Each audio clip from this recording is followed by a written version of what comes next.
तो स्टूडेंट आज हम डिस्कस करते हैं नया टॉपिक, वो है stress concentration factor. Actually stress concentration factor क्या होता है, इसके फॉर्मूले क्या होते हैं, इसके यूजेस क्या होते हैं और इसको मिनिमाइज और रिड्यूस करने के फैक्टर क्या क्या होते हैं। तो स्टूडेंट हम आज सारा डिस्कस करेंगे। सबसे पहले मैं आपको बताता हूँ स्ट्रेस कंसंट्रेशन फैक्टर होता क्या है।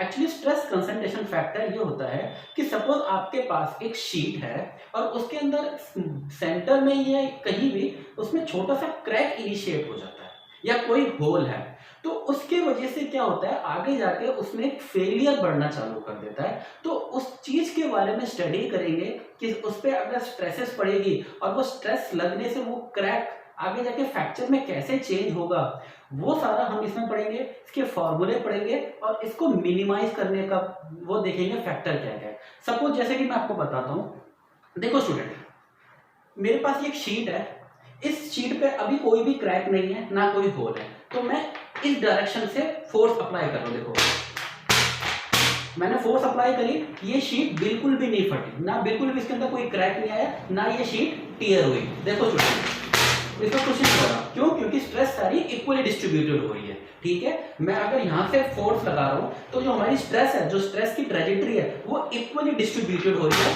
और इससे कोई फर्क नहीं पड़ रहा। सिमिलरली अगर मैं बात करता हूं स्टूडेंट, ये देखो अगर ये शीट है मेरे पास और इस शीट में यहाँ पे क्या है, बीच में एक होल है, अब मैं इसमें एक फोर्स लगाऊंगा तो फोर्स क्या होगी, जो सबसे ज्यादा मैक्सिमम फोर्स होगी ना, वो उसके इस पॉइंट पे और इस पॉइंट पे एक्ट करेंगे और उस फोर्स से क्या होगा ये देखना है, और ये जो शीट है ये टियर हो जाएगी। तो इस फिनोमिना को कहते हैं स्ट्रेस कंसंट्रेशन फैक्टर। क्यों? कि जब मैंने फोर्स लगाई इस होल में तो मेरे इस रीजन पे सबसे ज्यादा फोर्स लगी, सबसे ज्यादा स्ट्रेस लग रही है, तो उस स्ट्रेस की वजह से ये जो शीट है आगे जाके क्या फेलियर में चेंज हो गई। तो इसको बोलते हैं स्ट्रेस कंसंट्रेशन फैक्टर। ठीक है स्टूडेंट, अब चलो हम डिस्कस करते हैं बोर्ड पे। तो सबसे पहले डेफिनेशन लिखते हैं। Stress concentration factor defined as the localisation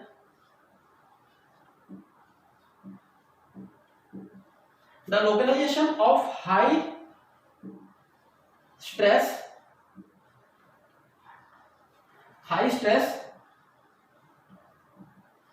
the localisation of high stress. Actually क्या है स्टूडेंट, इसमें जो किसकी बात हो रही है, आपकी हाई स्ट्रेस की। The localisation of high stress due to the irregularity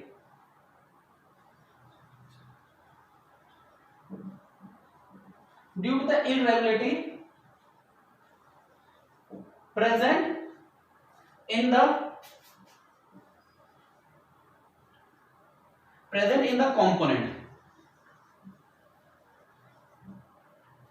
in the component। तो एक्चुअली स्टूडेंट इसकी डेफिनेशन क्या होती है स्ट्रेस कंसंट्रेशन फैक्टर की, the localisation of high stress due to the irregularity present in the component, abrupt change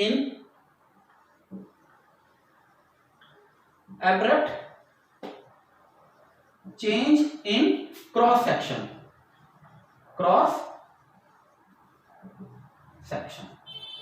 तो ये student इसकी definition होती है किसकी, स्ट्रेस कंसंट्रेशन फैक्टर की, कि means the localisation of high stress, कि आपके एक पॉइंट पे सबसे ज्यादा मैक्सिमम स्ट्रेस लग रही है, the localisation of high stress due to the irregularity present in the component. मतलब due to the irregularity means अब जो स्ट्रेस है वो एकदम इक्वल ही डिस्ट्रीब्यूटेड नहीं हो रही। इक्वल मींस जो स्ट्रेस होती है अलोंग एक्स एक्सिस या वाई एक्सिस, वो इक्वल डिस्ट्रीब्यूटेड नहीं हो रही। जो स्ट्रेस की ट्रेजेक्टरी है वो इक्वल नहीं है, वो क्या है, irregularity. Due to the irregularity present in the component, abrupt change in the cross section। Means abrupt means कि rapid instant change in the cross section. तो it is defined as the stress concentration factor. ठीक है student, अब इसके कुछ diagram बनाता हूं student, आपको अच्छे से समझ आएगा। देखो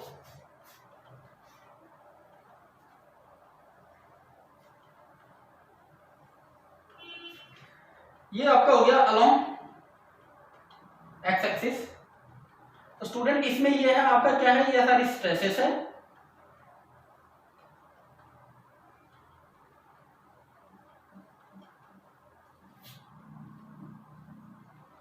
ये है क्या हो गया आपका लोड पी हो गया। ठीक है स्टूडेंट, ये क्या हो गया आपका स्टूडेंट, देख लो एक बार, ये हमारा लोड पी हो गया। ठीक है, अब मैं इसका क्रॉस सेक्शन कर देता हूं स्टूडेंट। तो ये वाला पार्ट हो गया एक्स एक्सिस और इसमें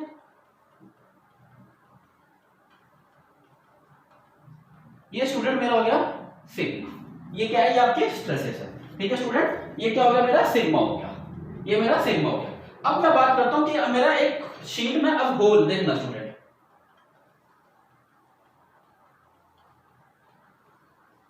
ये होल है, तो क्या होगा स्टूडेंट, जो स्ट्रेसेस है जो ऊपर इस होल से जो ऊपर है वो तो स्टूडेंट क्या होगा, जो स्ट्रेसेस की जो ट्रेजेक्टरी होगी वो तो नॉर्मल होगी, ठीक है। लेकिन अगर जैसे यहां से है तो स्टूडेंट वो क्या होगा आपका,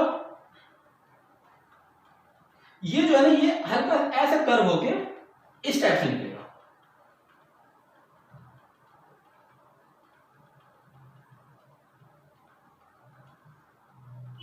ठीक है स्टूडेंट। सिमिलरली ऐसे इसका बनेगा,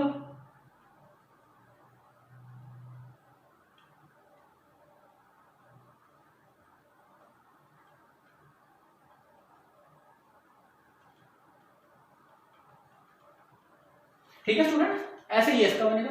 तो इस वाले रीजन पे क्या होगा, देखो स्टूडेंट, ये जो रीजन है, ये जो कर्व बन रहा है, ये जो स्ट्रेसेस का कर्व बन रहा है, इस वाले पॉइंट पे मैक्सिमम स्ट्रेस एक्ट होगी, ठीक है स्टूडेंट। इस वाले पॉइंट पे मैक्सिमम स्ट्रेस एक्ट होगी, और उस मैक्सिमम की वजह से क्या होगा कि यहां पर है ना फेलियर हमारा होना चालू हो जाएगा।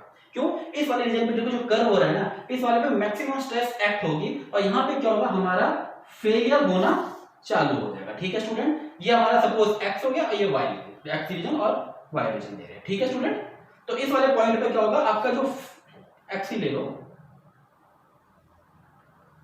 इस वाले रीजन पे क्या होगा स्टूडेंट, आपका जो होल है इस पे मैक्सिमम स्ट्रेस एक्ट होगी। तो अगर हम इसका क्रॉस सेक्शन कर देते हैं, तो देखो ध्यान से देखो स्टूडेंट, अगर मैं इसका क्रॉस सेक्शन कर देता हूं,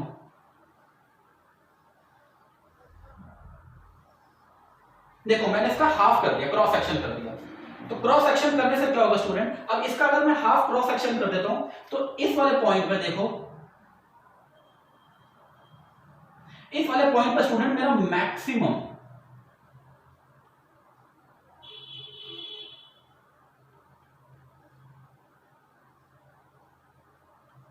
ये है मेरा डी, ये स्टूडेंट मेरा डी हो गया, ये हो गया मेरा सिग्मा मैक्स, ठीक है। तो मैंने क्या देखा है कि इस वाले पॉइंट पे जो सबसे क्लोज है, सबसे जो स्ट्रेस का जो सब इस होल से सबसे जो स्ट्रेस है उस पॉइंट पे क्या होगा, सबसे मैक्सिमम होगा, सिग्मा मैक्स क्या होगा, सबसे मैक्सिमम होगा। उसके बाद ये रिड्यूस होना चालू हो जाएगा, और जहां पे स्ट्रेस बिल्कुल स्टेट जा रही है वहां पे नॉर्मल रहेगा। मींस इस कर्व से जो भी स्ट्रेस बैंड होकर जा रही है, तो मींस इस पे क्या होगा, सबसे ज्यादा मैक्सिमम स्ट्रेस लगेगा। तो इस पॉइंट पे क्या होगा, ये होगा आपका सिग्मा मैक्स, ठीक है स्टूडेंट, ये आपका सिग्मा मैक्स होगा। तो अलाउ मैं क्या करता हूं, अब इस पॉइंट को मैंने क्या किया, लो एक्स एंड वाई दो कोऑर्डिनेट ले लिए, इस पॉइंट पे एक्स एंड वाई ले लिया कोऑर्डिनेट। तो इस पॉइंट पे क्या होगा स्टूडेंट, मेरा सबसे मैक्सिमम सिग्मा मैक्स होगा, ठीक है। तो ये पॉइंट को मैं डिनोट कर देता हूं वाई से, ये वाई से डिनोट कर दिया, ठीक है स्टूडेंट। तो इस पॉइंट पर देखो सबसे मैक्सिमम स्ट्रेस होगा। तो अब इसका फॉर्मूले क्या क्या होंगे, तो स्टूडेंट एक्चुअली यही आपका होगा स्ट्रेस कंसंट्रेशन फैक्टर, कि इस स्ट्रेस कंसंट्रेशन फैक्टर पे सबसे मैक्सिमम होगा, तो Kp की वैल्यू क्या होगी, Kf की वैल्यू क्या होगी। फिर स्टूडेंट मैं आपको बताऊंगा इसको रिड्यूस कैसे करेंगे, रिड्यूसिंग फैक्टर क्या क्या होगा, ठीक है स्टूडेंट। तो आप एक बार इसको नोट कर लो, फिर मैं इसका बताता हूं। अब इधर देखो स्टूडेंट, जब इसमें बात आएगी Kf एंड Kt की, तो सबसे पहले आएगा फटीग, क्या आएगा स्टूडेंट, फटीग आएगा। देखो fatigue stress concentration, fatigue stress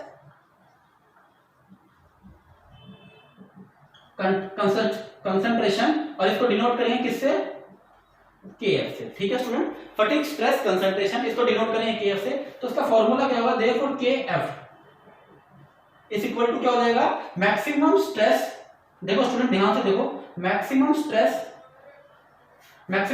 in notch specimen upon the, देखो स्टूडेंट Kf क्या हो जाएगा, maximum stress in the notch specimen upon the stress in the notch free specimen upon the stress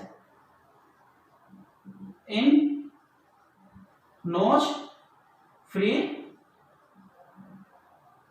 specimen, ठीक है student.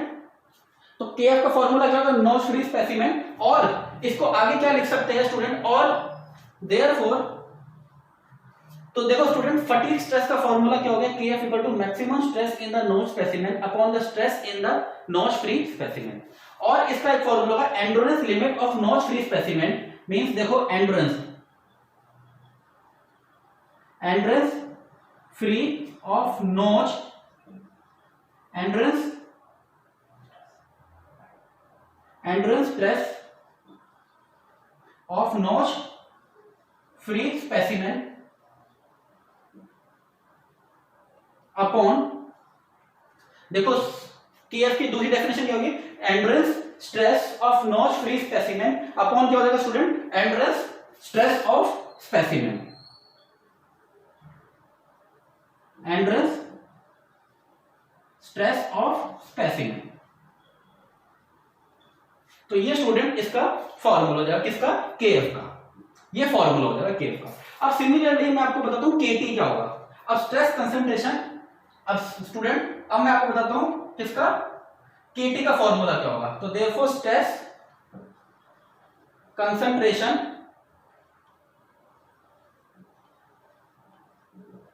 Factor किसका student, केटी का। अब student देखो हमने केएफ का तो निकाल लिया, सिमिलरली अब केटी का निकालेंगे। तो केटी का फॉर्मूला क्या होगा, तो केटी का फॉर्मूला स्टूडेंट लिखते हैं highest value of actual stress, highest value of actual stress near discontinuity,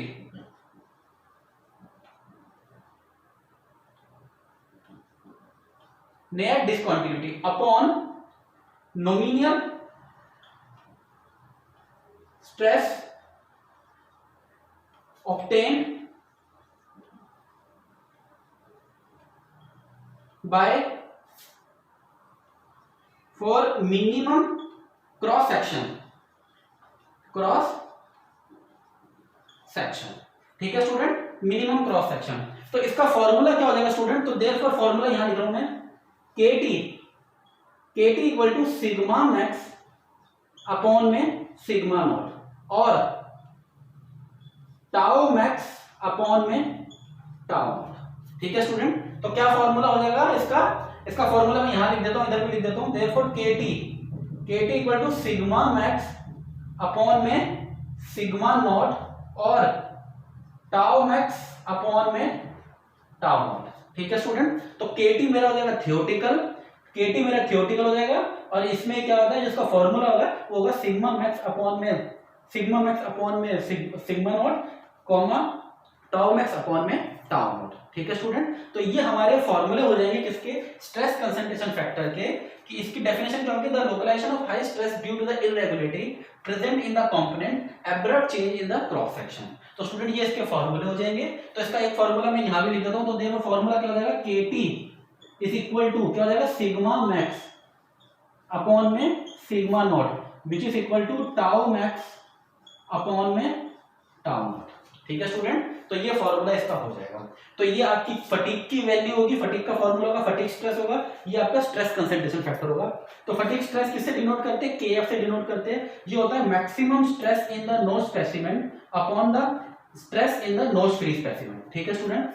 maximum stress in the notch specimen upon the stress in the notch free specimen और endurance limit of notch free specimen upon the endurance stress of specimen. तो student ये हमारा KF होता है और similarly केटी क्या होता है, केटी क्या होता है आपका, highest value of actual stress near the discontinuity upon the nominal stress obtained for the minimum cross section. तो इसका फॉर्मूला केटी का क्या हो जाएगा, सिग्मा मैक्स अपॉन में सिग्मा नॉट और टाउ मैक्स अपॉन में टाउ नॉट, ठीक है स्टूडेंट। तो आप एक बार इसको इतना नोट करो, फिर मैं आपको नेक्स्ट आगे बताता हूं।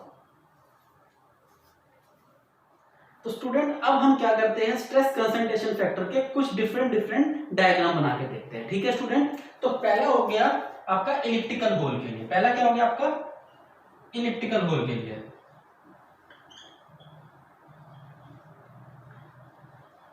तो इलिप्टिकल होल के लिए क्या होगा स्टूडेंट,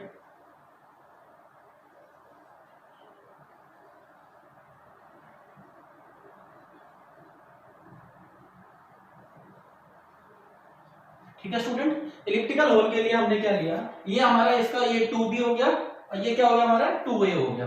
ठीक है, तो इस पॉइंट पे स्टूडेंट क्या होगा, हमारा मैक्सिमम एक्ट होगा स्ट्रेस,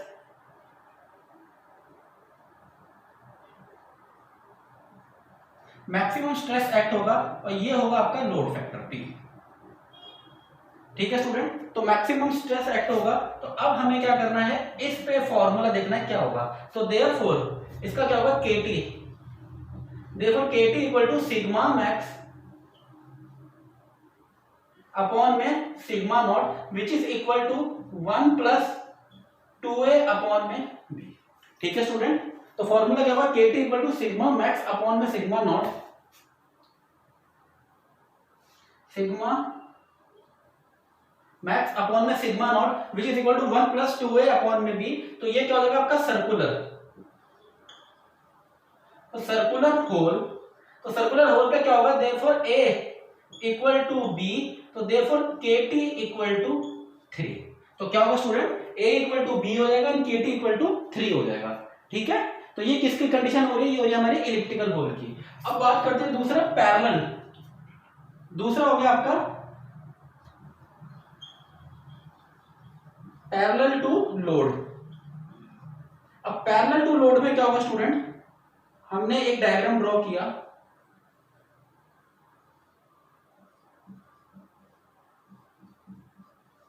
इसमें क्या है स्टूडेंट, आपका जो क्रैक है वो पैरेलल है, लोड के पैरेलल है। ठीक है, परपेंडिकुलर नहीं है, एकदम पैरेलल है। अब इस केस में क्या होगा स्टूडेंट, जब हमारे ये बात पैरेलल की हो रही है, तो इस केस में देयरफॉर a इक्वल टू 0। ठीक है, इस केस में क्या हो जाएगा हमारा a इक्वल टू 0 हो जाएगा। तो इसका फॉर्मूला क्या होगा, KT equal to sigma max upon में sigma naught which is equal to. अब स्टूडेंट मुझे बताओ, यहाँ पे जब a इक्वल टू 0 हो जाएगा उस केस में क्या हो जाएगा, तो यहाँ पे क्या हो जाएगा हमारा 1। तो therefore sigma max is equal to sigma naught, तो क्या हो जाएगा sigma max equal to sigma naught. तो इस केस में ये किस केस में हो जाएगा हमारा, when parallel to the load. क्या होगा, जो हमारा ये क्या, ये चीज क्या होगी, हमारे लोड के पैरेलल होगी। ठीक है स्टूडेंट, तो क्या हो जाएगा KT equal to sigma upon में, मतलब sigma max equal to sigma naught, तो ये क्या हो जाएगा स्टूडेंट, ये आपका पैरेलल हो जाएगा। अब बात करते हैं परपेंडिकुलर की, ये हमारा फर्स्ट हो गया, ये सेकंड हो गया। अब तीसरी बात करते हैं स्टूडेंट परपेंडिकुलर की।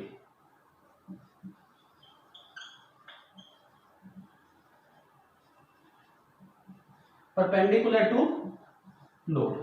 ठीक है स्टूडेंट, अब परपेंडिकुलर टू द लोड में क्या होगा student, perpendicular to the load में क्या होगा, देखो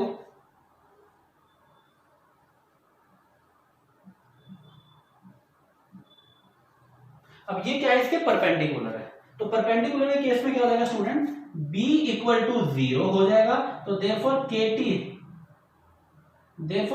equal to b equal to 0 हो जाएगा। तो KT क्या हो जाएगा, सिग्मा मैक्स अपॉन में sigma naught which is equal to infinity. ये क्या हो जाएगा, इंफिनिटी हो जाएगा। तो इस केस में क्या होगा स्टूडेंट, इंफिनिटी होगा। इस केस में पैरेलल, सॉरी पैरेलल में क्या होगा आपका, ये पैरेलल वाला केस है, ये परपेंडिकुलर है,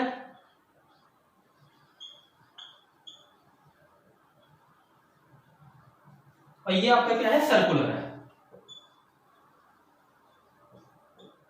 तो सर्कुलर के फॉर्म में स्टूडेंट आपका जो सर्कुलर में जो KT की वैल्यू आई है वो 3 है, पैरेलल में इसकी वैल्यू क्या है, 1 पे है, और इसके पे क्या है, इंफिनिटी पे है। अब जो चौथा केस है स्टूडेंट, फोर्थ केस है।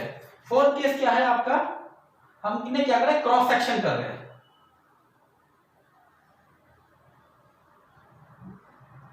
ये हमारा क्रॉस सेक्शन है स्टूडेंट, ये क्या है आपका रेडियस। देखो ये आपका, ये है, आपने क्या है क्रॉस सेक्शन कर दिया, ये रेडियस है, और ये क्या है स्टूडेंट, इसका लोड हो गया P। ठीक है, ये रेडियस है, A क्या हो गया इसका, A ये डेप्थ है। तो देयरफॉर A क्या है स्टूडेंट, आपका डेप्थ हो गया, और R रेडियस हो गया। तो ये डेप्थ एंड R क्या हो गया आपका, रेडियस किसका, नॉच का, ऑफ नॉच। तो स्टूडेंट इसका फॉर्मूला क्या होगा, देखो KT is equal to sigma max upon में sigma naught which is equal to 1 plus 2a upon में r। क्या हो जाएगा, 1 प्लस 2a अपॉन में r। ठीक है, तो ये फॉर्मूला हो जाएगा किसका, जब इसका हाफ क्रॉस सेक्शन कर देंगे। KT equal to sigma max upon में sigma naught which is equal to 1 plus 2a upon में r। तो स्टूडेंट ये इसके चार हमने डायग्राम बनाए।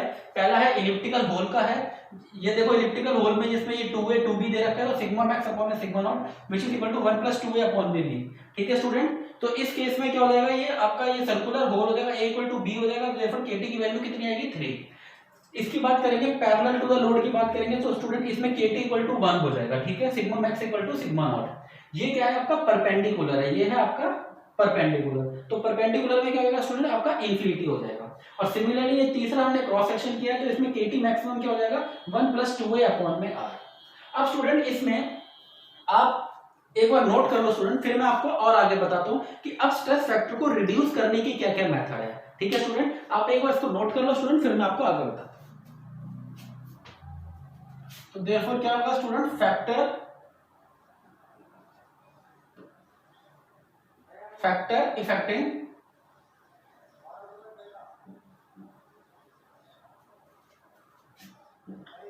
रिड्यूसिंग क्या चीज, stress concentration, stress concentration factor. तो students factor affecting for reducing the stress concentration factor, ये स्टूडेंट हमारे तीन चीज पे डिपेंड करता है। सबसे पहला होता है हमारा फिलेट रेडियस, फिलेट रेडियस। दूसरा होता है हमारा इलिप्टिकल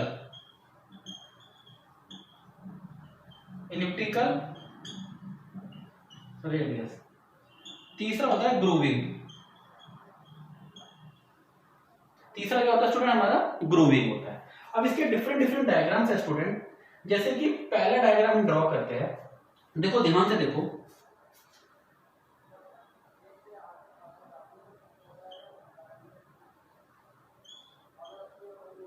मैं स्टूडेंट क्या है कि बिल्कुल एकदम मैं इसके ये, अगर ये स्ट्रेसेस है, देखो सिग्मा स्ट्रेसेस है,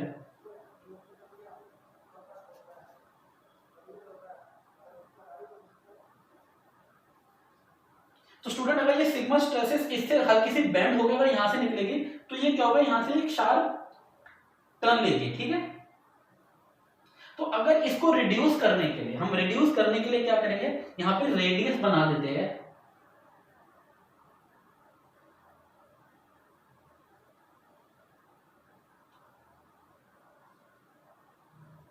तो रेडियस बनाने से क्या होगा स्टूडेंट, ये आराम से बेंड होके पास हो जाएगी।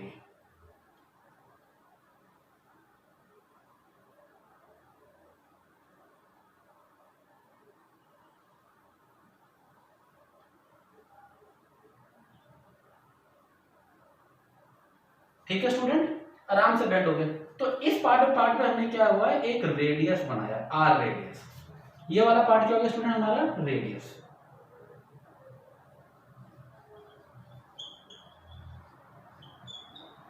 तो इस रेडियस से क्या होगा, जो इसका स्ट्रेस कंसंट्रेशन फैक्टर है स्टूडेंट, वो रिड्यूस हो जाएगा। रादर देन अगर ये परपेंडिकुलर है तो परपेंडिकुलर से हम जो स्ट्रेस आ रही है एकदम परपेंडिकुलर हिट कर रही है, अगर उस केस में हम रिड्यूस इसका रेडियस बना देंगे तो हमारा जो स्ट्रेस कंसंट्रेशन फैक्टर होगा वो स्टूडेंट क्या होगा, आपका रिड्यूस होना चालू हो जाएगा। सिमिलरली मैं आपको और डायग्राम बताता हूँ। हम ये हो गया आपका ए हो गया, अब बी में देखो स्टूडेंट,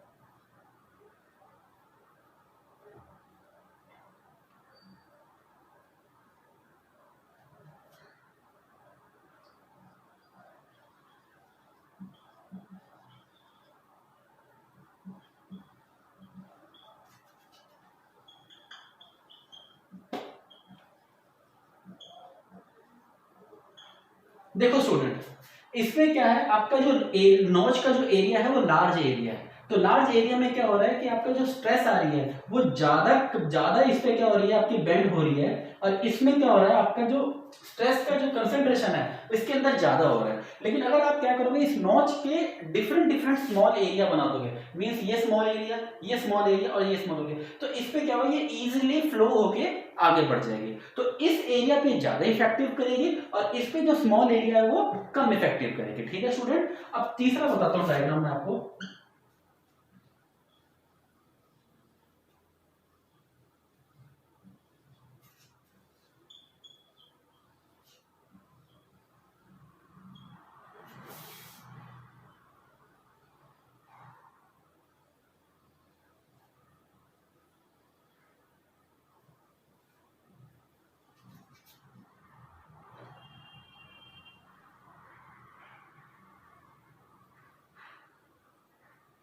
ये स्टूडेंट एक बार ड्रॉ कर लो, फिर मैं आपको समझाता हूं। एक बार ड्रॉ कर लो स्टूडेंट, फिर मैं आपको ये समझाता हूं ये क्या होता है।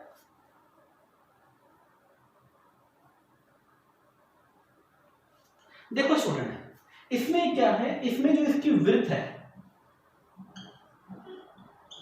इसमें जो इसकी विड्थ है वो क्या है, आपकी लार्ज है।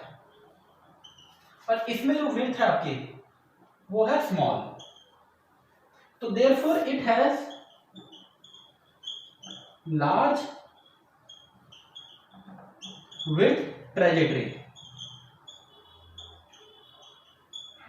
और इसमें क्या होगा, therefore it has small width trajectory. तो इसमें जो स्ट्रेस कंसंट्रेशन होगा, इसमें जो स्ट्रेस कंसंट्रेशन फैक्टर होगा स्टूडेंट, इसका लार्ज होगा। क्यों? क्योंकि इसकी जो विड्थ है वो लार्ज है, इसमें ज्यादा कर्व बनेंगे। और इसका जो स्मॉल है, अगर हम स्मॉल एरिया दे देंगे तो इसमें जो होगा स्ट्रेस कंसंट्रेशन फैक्टर वो बहुत रिड्यूस होगा और आपकी स्ट्रेसेस क्या होगी, इजीली फ्लो हो जाएगी। ठीक है स्टूडेंट। तो ये डिफरेंट डिफरेंट है। ये देखो, ये क्या है, हमारा सबसे मिनिमाइज कर रहा है। ये देखो, अगर हम इसको, ये जो एरिया है नॉच एरिया, अगर हम इसको स्मॉल कर देते हैं और डिफरेंट डिफरेंट टाइप्स कर देंगे तो हमारा जो स्ट्रेस कंसंट्रेशन फैक्टर है वो रिड्यूस हो जाएगा। तो ये क्या है, हमारा रिड्यूस है। ये क्या है हमारा स्टूडेंट, ये रिड्यूसिंग फैक्टर है। देयरफॉर रिड्यूसिंग फैक्टर, ये भी क्या है हमारा, रिड्यूसिंग फैक्टर। ये भी स्टूडेंट हमारा रिड्यूसिंग फैक्टर है। अगर हम जो एरिया, नॉच का एरिया स्मॉल कर देंगे और डिफरेंट डिफरेंट टाइप्स के कर देंगे, मींस 2-3 ज्यादा बना देंगे, तो उससे क्या होगा, जो हमारा स्ट्रेस कंसंट्रेशन है वो क्या हो जाएगा, रिड्यूस हो जाएंगे। सिमिलरली अगर इसका इतना एरिया है, इतनी विड्थ इसकी लार्ज है, अगर हम स्मॉल विड्थ बना देंगे तो इसमें क्या हो जाएगा, इसका जो फैक्टर होगा, जो स्ट्रेस कंसंट्रेशन फैक्टर होगा वो रिड्यूस हो जाएगा।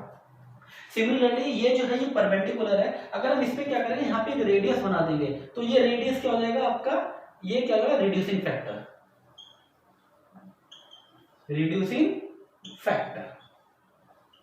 ठीक है स्टूडेंट। तो ये डिफरेंट डिफरेंट टाइप्स के फैक्टर होंगे जिससे हम क्या करेंगे, स्ट्रेसेस को रिड्यूस कर सकते हैं। ठीक है स्टूडेंट, आप एक बार इसको नोट कर लो, फिर हम मिलते हैं नेक्स्ट क्लास में।